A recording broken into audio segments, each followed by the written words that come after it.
Welcome back to my YouTube channel.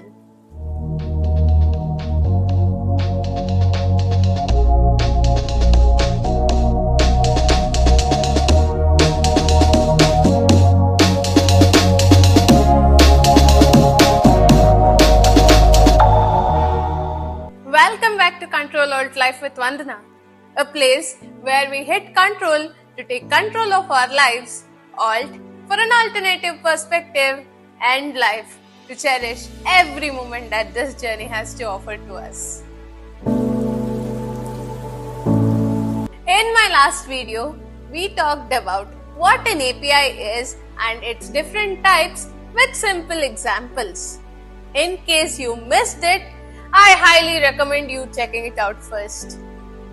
However, in today's video, let's dive a little deeper and break down some common terminologies of APIs in the simplest way possible.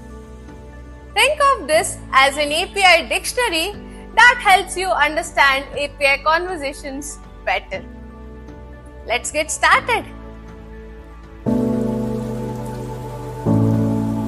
When you interact with an API, it's a two-way communication.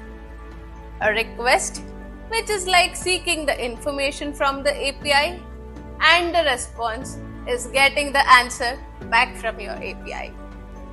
For example, let's say you're sending a WhatsApp text message. You type in "Hi" to your friend. This can be considered as a request. Your friend responds back saying "Hey," and this is your response. The APIs work in the similar way. We make requests to get certain data from the API, and the API responds back with the required data. An API endpoint is the exact URL where an API is available. For example, think of it as a restaurant.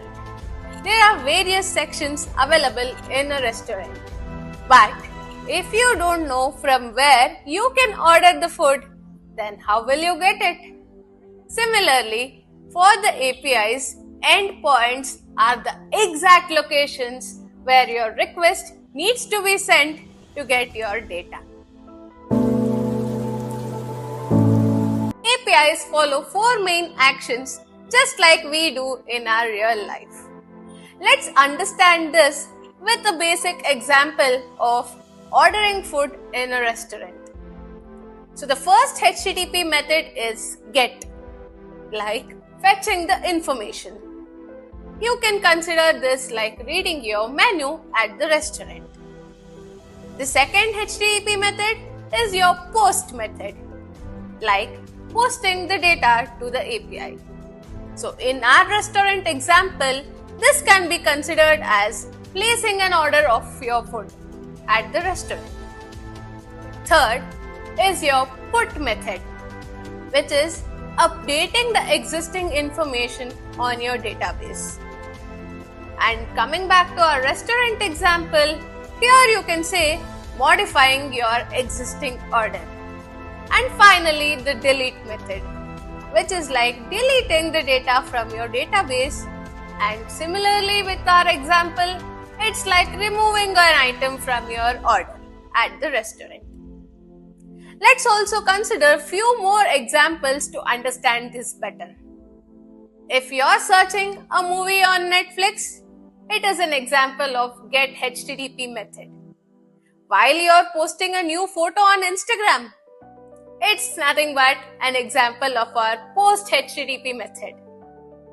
You are updating your LinkedIn profile, which is an already existing account. That's nothing but your PUT HTTP method. And finally, you're deleting one of your old emails from your email account. That's nothing but our delete HTTP method.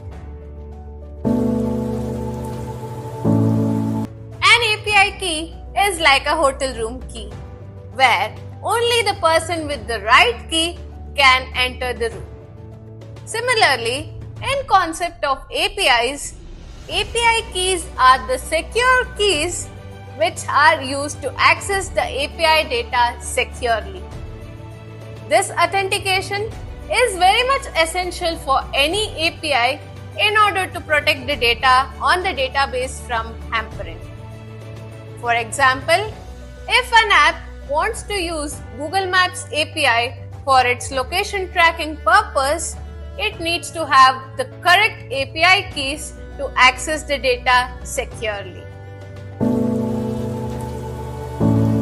APIs have limits in how many requests can be made in a certain time.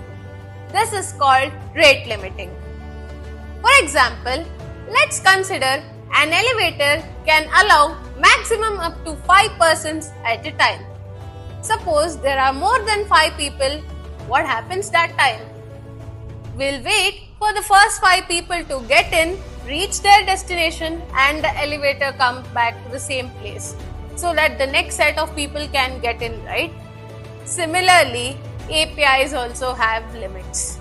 And if you exceed the limits, you'll have to wait for some amount of time before making new requests. APIs communicate using status codes, just like our traffic signals. Suppose you receive a status code of 200 or series of 200s, it means that it's a green signal. It is like everything is fine. Suppose you receive status codes of 300 or series of 300s, then it is a redirectional request, where the endpoint you're looking for is either temporarily or permanently shifted to a new location. If you receive status codes of 400 or series of 400s, then definitely there is something wrong with the request, which needs to be rectified before making another attempt. Probably, you might have entered a wrong password or sent the data in wrong format, or even called the wrong HTTP method for the endpoint. So all these are something which can be corrected before making a request again. Suppose you get the status codes of 500 or series of 500s, then it is the API's backend server issues. Like probably there's a power cut at the data house. All these codes helps the developers to understand the things that are happening behind the scenes. And that's it. Now you understand some of the most important API terminologies in a super simple way. If you found this video helpful, please do hit like and share it with your friends. Also, do not forget to subscribe to Control Alt Life with Vandana for more such easy to understand tech content. Let me know in the comments below if you want me to break down any other API concept. Until then, let's control, alt and live our best life. Lots of love.